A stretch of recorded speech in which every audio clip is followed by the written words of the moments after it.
گردش غیرقانونی واسطه‌های نشادور، ماده‌های پسیخوتروپی و پریکورس‌ها همچون مسئله گلوبالی تمام بشریت عنوان شده است و اون به سلامتی و حیات میلیون‌ها آدمان و امنیت منطقه و جهان تهدید می‌نماید. ولایت مختار کوهستان بدخشان از روی موقع جغرافی با جمهوری اسلامی افغانستان زیاده از 1144 کیلومتر خط مرز داشته در مقام اول انتقال مواد نشادور به دیگر منطقه‌ها قرار دارد. ریاست اگنتی نظارت مواد نشاور نزد پرزیدنت جمهوری تاجیکستان در ولایت مختار کوهستان بدخشان در اساس نقشه چاره‌بینی‌های مشترک با ریاست وزارت کارهای داخله، ریاست کمیته دولتی امنیت ملی جمهوری تاجیکستان در ولایت مختار کوهستان بدخشان، خدمات گمرک و دیگر مقامات‌های حفظ حقوق ضمن گذراندن چاره‌بینی‌های اپراتیوی جستجویی در دوام سال 2020 52 جنایت نشأه جلابی را آشکار نمودند که 99 کیلوگرم واسطه نشادور از معاملات غیر قانونی برآورده شد. در این مدت 15 نفر از باشندگان ولایت مختار کوهستان بدخشان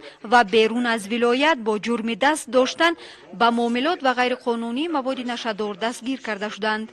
در دایره چاره‌بینی‌های مشترک ریاست اگنتی نظارت مواد نشاور نزد پرزیدنت جمهوری تاجیکستان در ولایت مختار کوهستان بدخشان با مقامات‌های حفظ حقوق ولایت در دوام 3 ماه سال 2021 8 حادثه مربوط به معاملات غیر قانونی مواد نشادور را آشکار کردند که 57 کیلوگرم و 260 گرم واسطه نشادور مصادره کرده شد. وابسته به استعمال مواد نشاور در قلمرو ولایت مختار کوهستان بدخشان اون نقطه بیان گردید که عین زمان در مرکز نرکولوژی ولایت 541 نفر بیمار در قید دیسپنسری قرار دارد که از این شماره 3 نفر را زنان تشکیل می‌دهند. از روی آمارهای رسمی حالا تعداد بیماران گرفتار بیماری نشمندی در حدود شهر خاروق به 258 نفر، ناحیه شوغنون 114 نفر، روشن 79 نفر، ناحیه راشقله 33 نفر، دروز 3 نفر، ناحیه ونج 31 نفر، اشکاشیم 17 نفر و ناحیه مرغوب به 7 نفر راست می‌آید که فیصد معین آنها را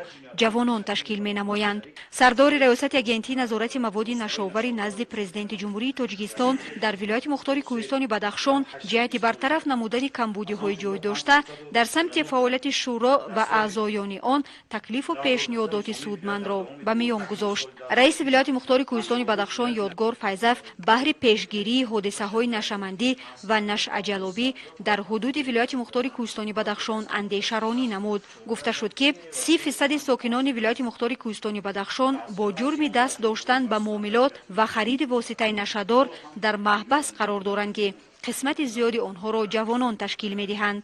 رهبریت ولایت از فعالیت برخی از اعضایان شورا که در سمت پیش بردن کارهای ترغیباتی و تشویقاتی در محله‌ها با جوانان یادآوری نموده از هر یک اعضای شورای ولایت با مقصد پیشگیری از این پدیده نامطلوب میان اهل جامعه مسئولیت بلند را تقاضا نمود. محض به راه ماندن کارهای ترغیباتی و تشویقاتی و تاثیررسانی میتواند یکی از عامل‌های اساسی پیشگیری دست داشتن به فروش و استعمال مواد نشادور در مقیاس ولایت مختار کوهستان بدخشان باشد.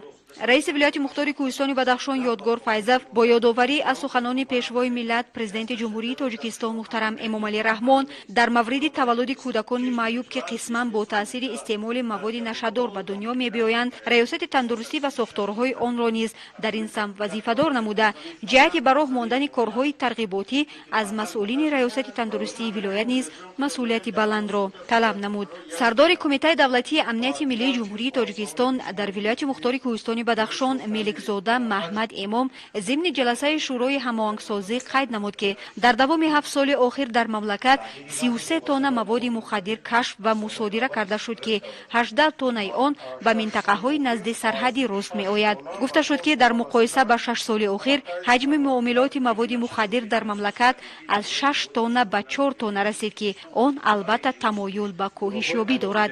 یکی از راه‌های اساسی پیشگیری فروش و معاملات مواد مخدر در مقیاس ولایت این زیاد نمودن دیدبانگاه‌های علاوگی سرحدی دانسته شد. سردار ریاست کمیته دولتی امنیت ملی جمهوری تاجیکستان در ولایت مختار کوهستان بدخشان از مسئله به مراتب زیاد کشت گردیدن رستنی‌های نشادور در جمهوری اسلامی افغانستان یادآوری نمود. این در نوبت خود به هر راه و واسطه میتوان به ولایت انتقال یافت. در رابطه با فعالیت اعضایان شورا نیز ایرادهای جدی گرفته شده بهر برطرف نمودن مشکلات جای داشته تکلیف و پیشنهادهای سودمند به میان گذاشته شد. معاون یکم سردار ریاست وزارت کارهای داخله در ولایت مختار کوهستانی بدخشان غیرتشاه مبارک شاهزاده عاید فروش مواد مخدر در ولایت مختار کوهستانی بدخشان معلومات داده قید نمود که در خود شهر خاروغ 4 نقطه فروش مواد مخدر وجود دارد که برای معین نمودن نقطه های ذکر شده در ناحیه‌های ولایت باید در برابر ساختارهای قدرتی اهل جامعه و اعضایان شورا فعال باشند.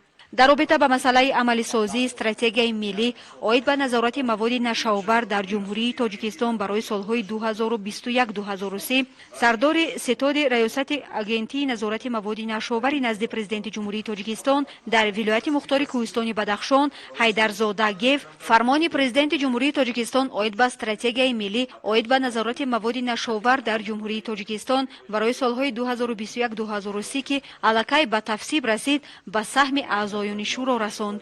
در اساس فرمان پیشوای ملت پرزیدنت جمهوری تاجیکستان محترم امام علی رحمان از جانب ریاست اگنتی لایحه نقشه چهاربینی ها عاید به عمل سازی استراتژی ملی عاید به نظارت مواد نشابور در جمهوری تاجیکستان برای سالهای 2021-2025 ترتیب داده شده پیشنهاد اعضایان شورا گردانده شد. اعضایان شورا در دایره لایحه نقشه چهاربینی ها عاید به عمل سازی استراتژی ملی عاید به نظارت مواد نشابور در جمهوری تاجیکستان برای سالهای 2021-2025 برای وارد نمودن تکلیف و پیشنهادهای سودمند به نقشه جهت فعالیت منبعده در سمت عمل شوی بندهای نقشه وابسته به امکانیت‌های ریاست‌های منطقوی تبادل نظر کرده شد.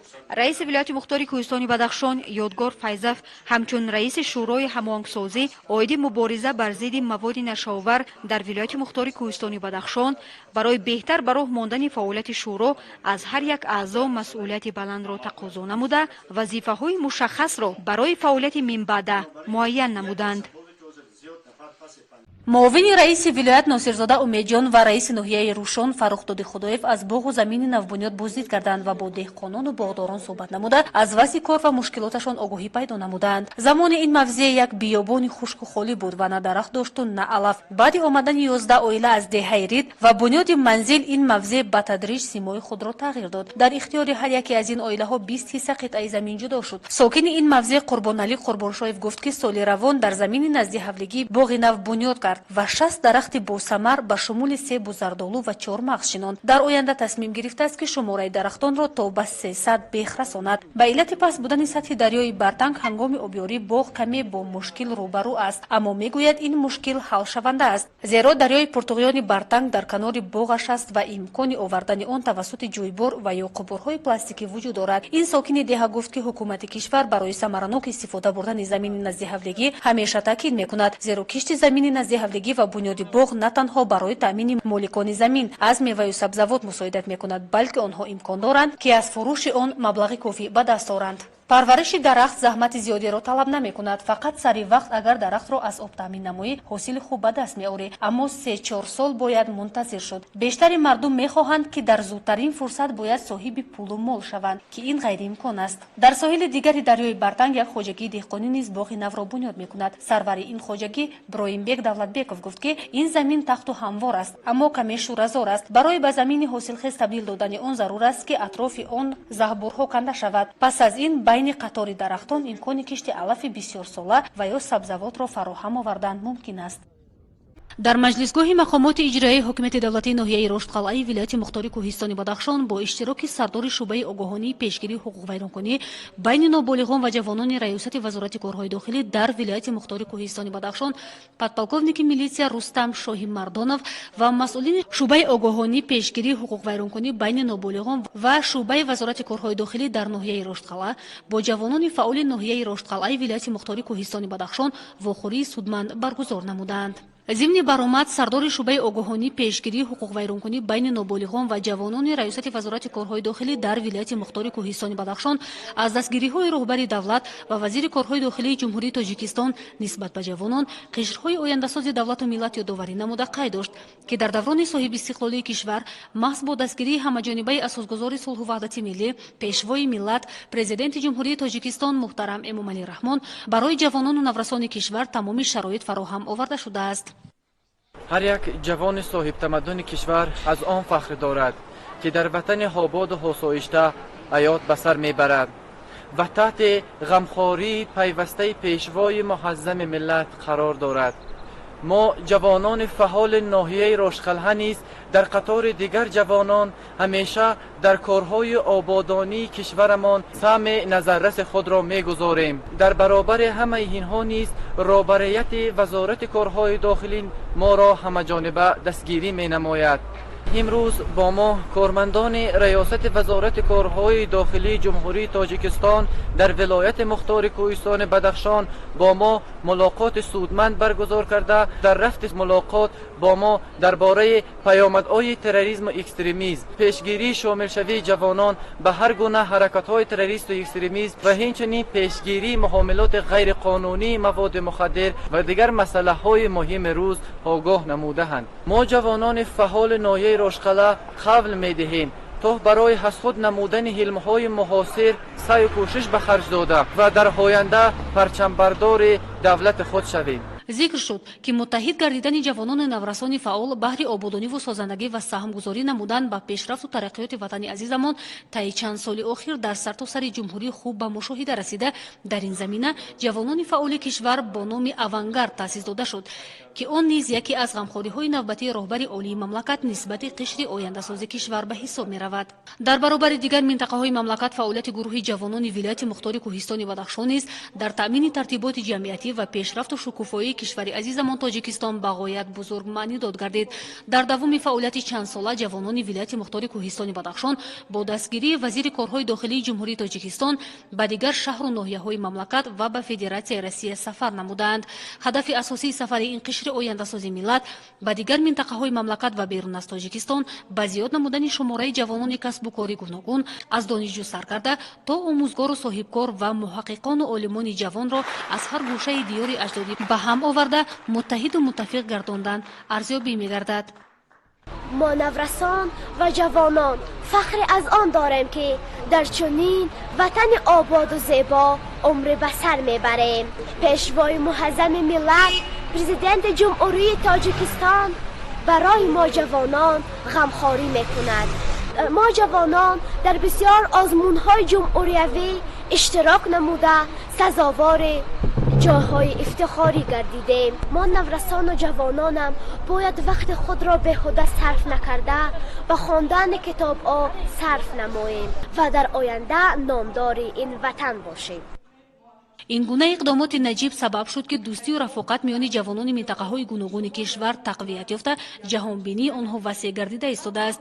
қайд гардид ки имрӯз ҷавонони фаъоли ноҳияи роштқалъа дар сафҳои худ донишҷӯёни толибилмон ва фаъолҷавонон дорои касбу кори гуногунро муттаҳид намуданд ва дар пешрафти ҷомеа аз худ саҳми арзандаро гузошта истодаанд. ҷавонони фаъоли ноҳия пайваста дар ҳама чорабиниҳо ва озмунҳои ҷумҳуриявӣ, вилоятӣ ва ноҳиявӣ вохӯриву суҳбатҳо ки дар дохили мамлакат баргузор мегарданд иштирок намуда саъю талош доранд ки дар пешрафту шукуфоии ватани азизамон оромиву осоиштагии мардум, ҳифзи тартиботи ҷамъиятӣ, пешгирии шомилшавии ҷавонону наврасон ба ҳар гуна ташкилоту гурӯҳҳои ҷиноятӣ ва садди роҳи дар амалу кирдорҳои номатлуб бархе аз ҷавонон ҳиссагузор бошанд. таъкид гардид ки имрӯз барои таҳсилу фароғат ва машғул шудан ба ҳар гуна машғулиятҳо барои ҷавонон тамоми шароитҳо муҳайё мебошанд. бо дастгирии бевоситаи вазири корҳои дохилӣ генерал полковники милисия раҳимзода рамазон ҳамроҳ ҷавонони ноҳияи мазкур дар озмунҳои ҷумҳуриявӣ фуруғи субҳи донои китоб аст ва тоҷикистон ватани азизи ман фаъолона иштирок намуда сазовори ҷойҳои намоён ва дар вазъияти тантанавӣ қадршиносӣ гардиданд. ما گروه جوانان فعال ناحیه رشتقلعه ولایت مختار کوهستان بدخشان هستیم و امروز ما خرسند از آن هستیم و منتداری خود را به پرزیدنت جمهوری تاجیکستان محترم امام علی رحمان میرسانیم که ما را چنین دستگیری می نمایند و غمخواری می نماید. ما میدانیم که محترم پرزیدنت جمهوری تاجیکستان امام علی رحمان بسیار آزمون ها را تشکیل نمودند، از جمله آزمون فروغ صبح دانایی، آزمون علم، فروغ معرفت برگزار می‌گردند. ما جوانان فعال ناحیه رشتقلعه نیز در آن می‌توانیم که اشتراک ورزیم و سزاوار جای‌های نمایان گردیم.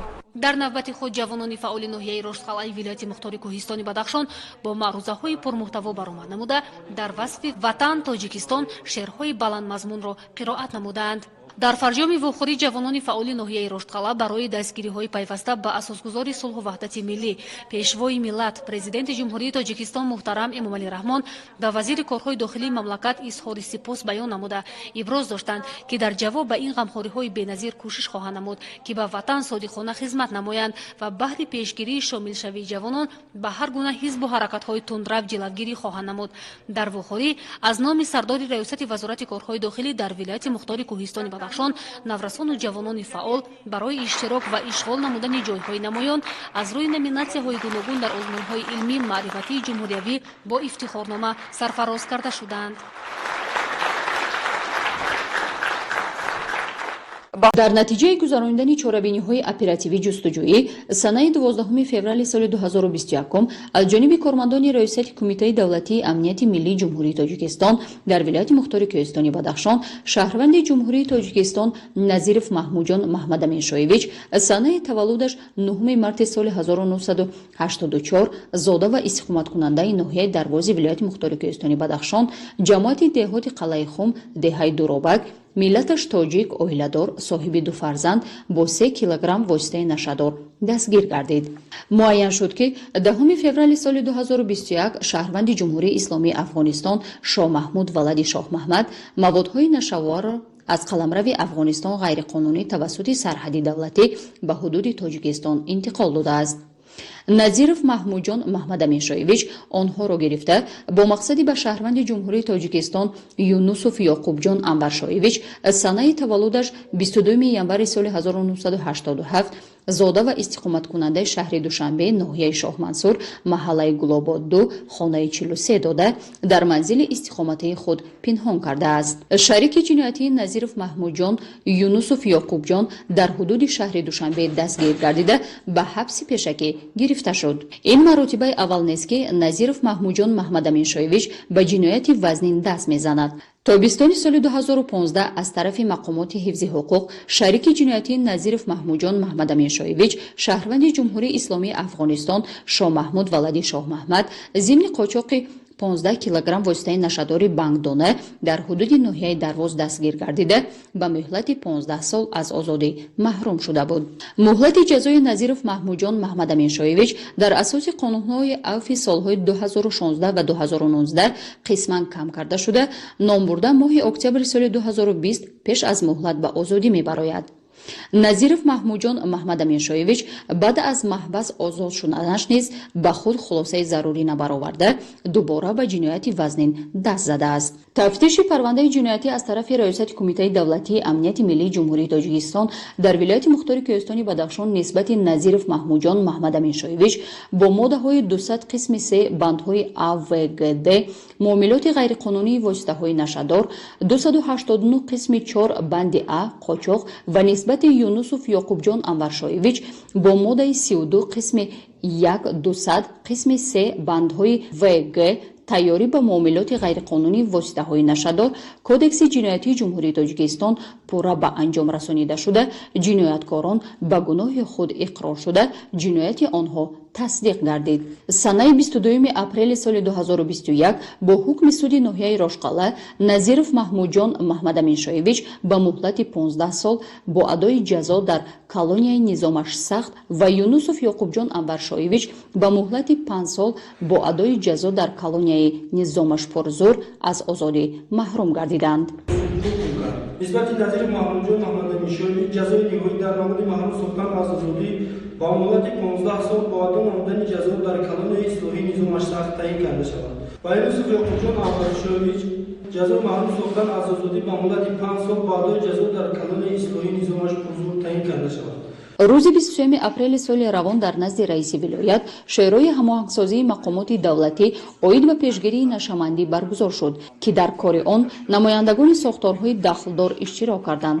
дар ҷарои он нақшаи кории шӯро мавриди баррасӣ қарор гирифта ҳамчунин барои амалӣ намудани стратегияи миллӣ оид ба назорати маводи нашадор дар ҷумҳурии Тоҷикистон барои солҳои 2021-2030 дастуру супоришҳои мушаххас дода шуд. дар ҷаласа бо фаъолони ҷомеа ҷиҳати сари роҳи ин вабо шудан ва пешгирӣ намудани ҷавонон аз нашаҷалобию нашамандӣ таваҷҷӯҳи хоса зоҳир гардид. мақомоти амнияти миллии ҷумҳурии тоҷикистон аз тамоми сокинони вилоят даъват менамоянд ки дар масъалаҳои таъмини амнiyatu субот, солимии ҷомеа, ҳифзи сарҳади давлатӣ, пешгирии қочоқу муомилоти маводи мухаддир ки ба саломатии одамон хатари ҷиддӣ дорад, бетарафӣ зоҳир накунанд.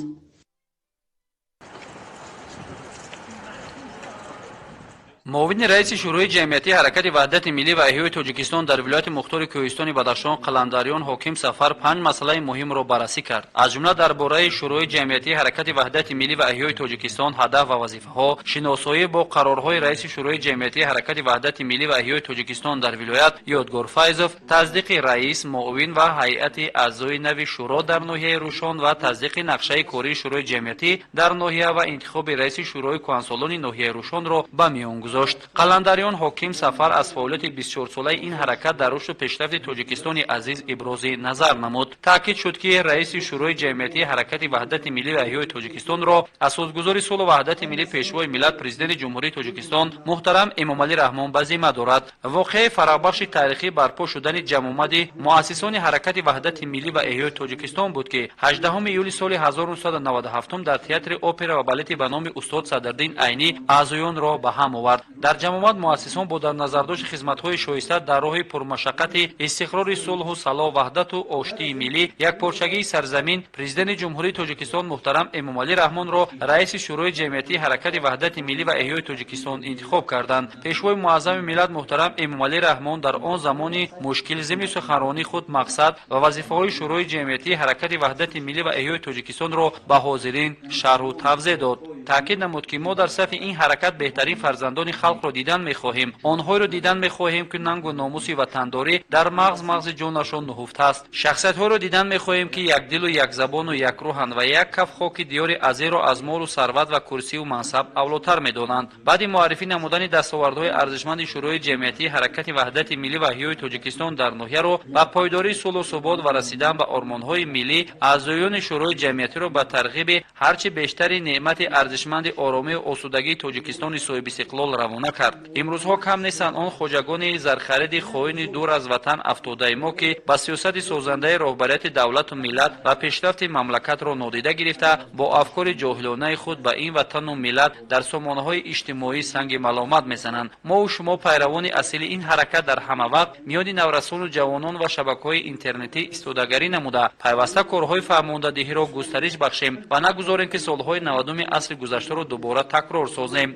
بعد برآمد و مبادله افکار در جلسه شورای جمعیتی حرکت وحدت ملی و احیای تاجیکستان در ولایت مختار کوهستان بدخشان، کاتب و هماهنگساز شورای جمعیتی عبدالنظر قرارهای رئیس شورای جمعیتی حرکت وحدت ملی و احیای تاجیکستان در ولایت یادگار فیضوف را به سهم حاضرین رسانید.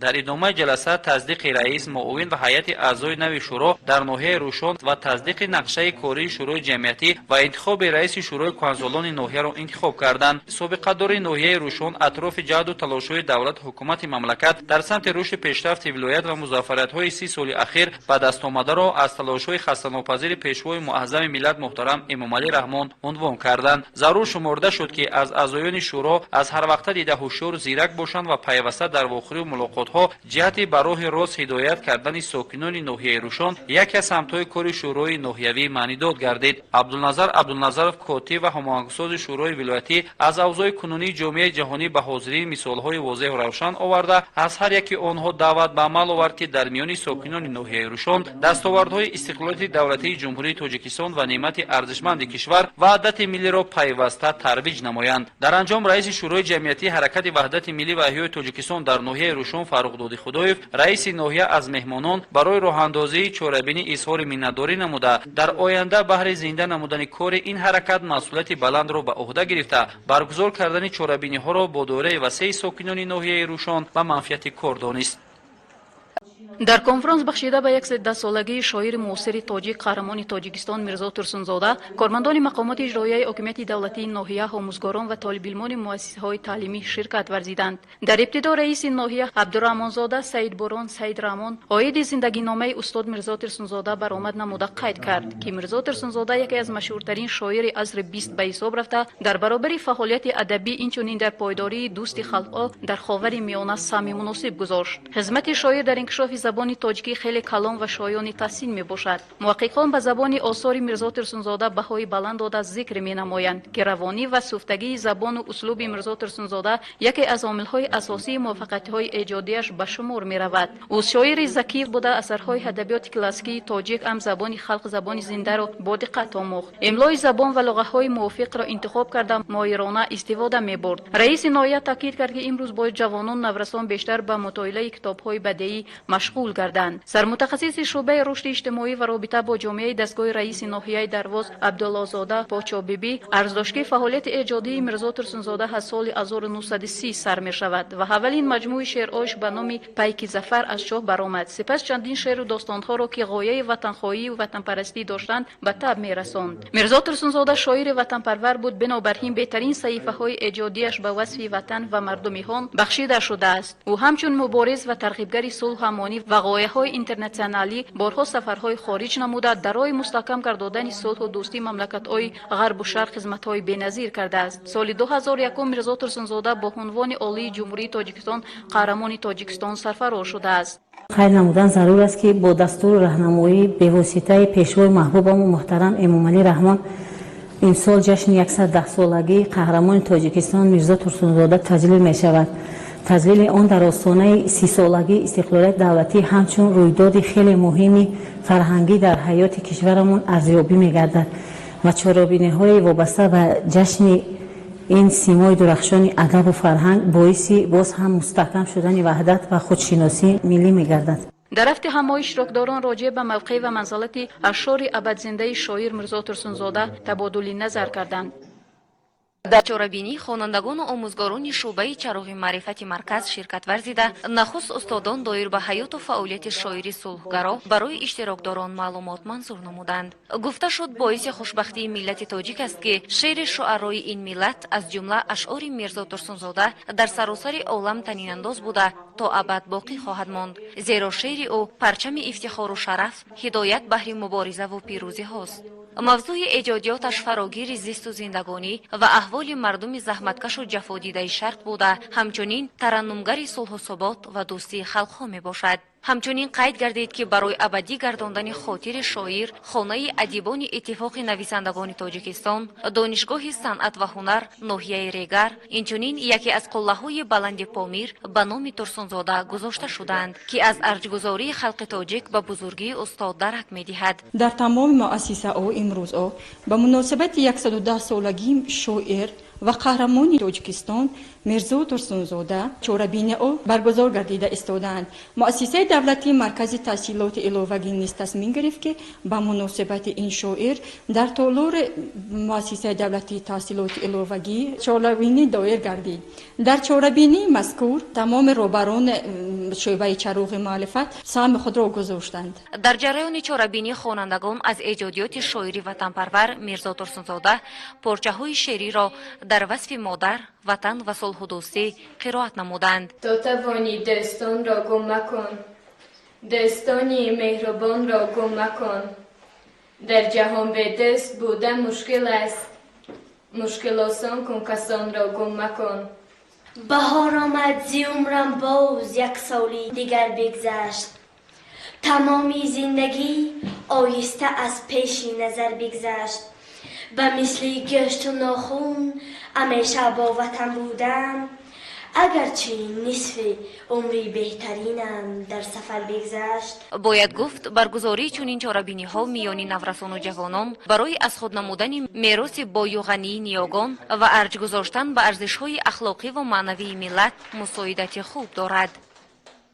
طبق جدول تصدیق گردیده مقامات اجرایی حکومت دولتی ولایت مختار کوهستان بدخشان دور دوم آزمون جمهوریوی فروغ صبح دانایی کتاب است ماهیون در شهر و نواحی ولایت مختار کوهستان بدخشان برگزار خواهد گردید. به مقصد فهماندن محتوای نظامنامه آزمون جمهوریوی فروغ صبح دانایی کتاب است در مرکز ناحیه ونج سمینار مشورت برگزار گردید. زنیده رجب و معاون رئیس کمیته اجرایی حزب خلقی دموکراتیک تاجیکستان در ولایت مختار کوهستان بدخشان همزمان معاون رئیس حکمان آزمون ولایتی فروغ صبح دانایی کتاب است به مسئولین شعبه معارف، آموزگاران فنی زبان و ادبیات تاجیک، مدیران کتابخانه‌ها و مسئولین شعبه زنان و جوانان و دین ناحیه محتوای نظامنامه آزمون جمهوریوی فروغ صبح دانایی کتاب است را فهمانده عاید نامیناسیای آزمون معلومات پیشنهاد نمود. گفته شد که آزمون مذکور از روی 5 نامیناسیا خواندن و ازیاد کردن آثار ادیبان کلاسیکی تاجیک، خواندن و ازیاد کردن آثار ادیبان معاصر تاجیک و ایجادیات شفاهی خلق تاجیک، خواندن و ازیاد کردن آثار بچگانه و افسانه‌های خلق تاجیک، خواندن و ازیاد کردن آثار ادیبان جهان و نامیناسیای ایجاد نظم و نثر گذرانده می شود. از مسئولین دعوت به عمل آورده شد که در وقت آماده نمودن اشتراکداران به دور ولایتی به حجتگذاری و رعایت نامیناسی‌های آزمون توجه مخصوص روانه نمایند. گفته شد که در مقیاس ولایت مختار کوهستان بدخشان امسال برای هر یک نامیناسیای آزمون هیئت حکمان به طور علایدگی تأسیس داده شده است که به طلبات‌های نظامنامه و حجتگذاری دقت اساسی خواهند داد. در جریان سمینار مشورت دکان فاکولته پداگوژیک دانشگاه دولتی خاروق به نام مانشان نظرشایف شاکریم شازیایف محتوای نظامنامه آزمون جمهوریوی علم فروغ معرفت را از روی نامیناسی‌ها پیشنهاد مسئولین گردانید. قید گردید که آزمون مذکور از روی فن‌های فیزیکا، متماتیکا، شیمیا، تکنولوژی اطلاعات و دیگر فن‌های دقیق برگزار گردیده خوانندگان امکانیت دارند در اساس توصیه‌های نظامنامه آزمون کارهای لابراتواری را با استفاده از تکنولوژی معاصر در لابراتوری مکتب‌های تکیه‌گاهی برآمونند. به ضمن اطلاع داده شد که آزمون جمهوریوی علم فروغ معرفت امسال بار نخست از جانب پیشوای ملت پرزیدنت جمهوری تاجیکستان محترم امامعلی رحمان در پیام نوبتی به مجلس عالی مملکت اعلان گردیده به رشد فن‌های دقیق در مملکت مساعدت خوب دارد. منیر شکاریف سرمتخصص ریاست مخارف ولایت نیز عاید گذراندن آزمون‌های مذکور معلومات مفصل پیشنهاد نموده برای با موفقیت انجام دادن این دو آزمون دسترس نمودن ادبیات‌های ضروری را در ملت معین مهم و ضرور خواند. مسئولین ناحیه برای آماده نمودن طالب علمان مؤسسه‌های تعلیمی و دیگر طبقه جامعه به آزمون‌های جمهوریوی سوال‌های خود را پیشنهاد نمودند. مرکز فروغ مهر دوام 6 ماه باز در شهر خروغ تشکیل گردیده برای اشخاص کلانسال خدمترسانی رایگان طبی را به راه مانده. در برابر این افراد امکانات جسمانیشان محدود داشتند نیز از دستگیری‌های طبی مرکز نام برده بهره‌ور می‌گردند. اساساً در مرکز فروغ مهر متخصصان صاحب تجربه که از آموزش کوتاه تخصصی دانشگاه آسیای مرکزی گذاشتند به کار جلب گردیدند. از تشکیل گردیدن مرکز استراحت کلانسالان و محض پامیر 6 ماه گذشت. ما در این مرکز برای کلانسالان آنهایی که از بیماری‌های گوناگون از قبیل درد ستوموره، درد پای، استخوان درد و دیگرها درد اذیت میکشند خدمت رسانی بلندصفت را به راه میمانیم. همچنین برای معیوبان گروه 1، 2، 3 خدمت میکنیم. در برابر دیگر خدمت رسانی های طبی همچنین محض رایگان برای نفقه خوران و معیوبان بر راه مانده شده است. ساکن دهه توسیان جماعت قربانشاه گداعلی ناحیه راشقلعه زنی کلانسال که دوام چند سال باز به کسلی درد پای گرفتار است و از این درد اذیت میکشد دوام 9 روز می شود که به این مرکز آمده از خدمت رسانی های متخصصان برخوردار گردیده ایستاده است. دوام 9 روز شد که من در این مرکز پیرانسالان محض پامیری تبابت می بسیار نغز تبابت میکنند. انا امن خیلی سعد شدم رحمت کلان به طبیبان مرکزی. قید کردن با مورد است که به این مرکز همه روزه زیاد از 50 نفر بیماران آمده از خدمت رسانی های با صفت برخوردار میگردند. در برابر خدمت رسانی های طبی محض باز ماموریت مرکز برای بولیده و خاطرمان گذرانیدن وقت بیماران بازی های ورزشی و آموزش زبان انگلیسی را راه اندازی نمودند. تشکیل نمودن امکانات های رایگان برای احتیاجمندانی که از بیماری های گوناگون از قبیل درد استخوان، درد ستومهره و یا معیوبی اذیت میکشند مفید و سری وقتی میباشد.